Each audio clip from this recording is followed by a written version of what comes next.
mapagpalang gabi sa ating lahat. Nandito po kami ngayon sa sentro. Nandito po kami ngayon sa harapan ng aming tindahan. Ayan po yung aming tas lechon manok. Ikat lang po muna tayo.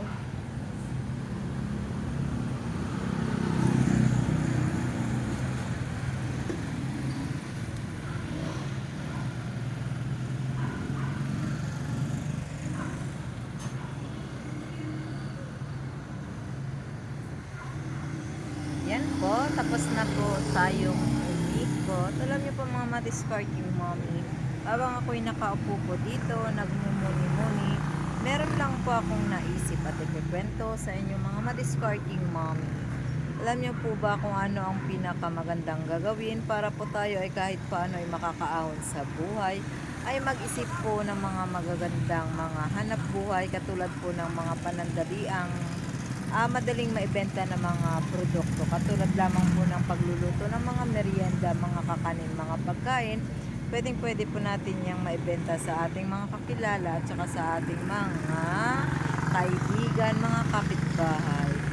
So ngayon din po habang tayo ay nagtitinda, mag-isip-isip pa rin po tayo ng mga karagdagan na pwede pong makakapagbigay sa atin ng additional extra nasa atin lang po yan kung paano po natin patatakuhin at paano po natin ito ipagpapatuloy na kahit paano po ay hindi po tayo mahihirapan.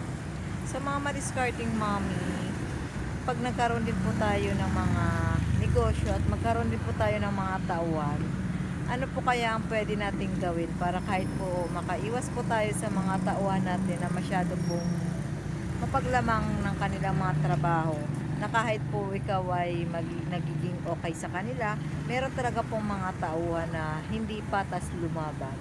Pero alam ko naman po, kasabihan nga po nating mga Pilipino o nating lahat na ang karma po ay madali, mabilis po gumanti sa mga taong mapaglamang sa kapwa. So naniniwala po ako niyan, kaya nga po hanggat maaari po tayo po ay magiging patas lamang sa laban ng ating buhay. Huwag po natin hayaan na magiging masama po tayo sa ating kapwa. Kasi po, kahit paano po maganda din po ang balik sa atin, pag tayo po ay okay sa ating mga kasamahan sa hanap buhay, di ba po? Yan po siguro ang mga naisip ko habang nagmumuni-muni po ako. Yan po yung aming motor.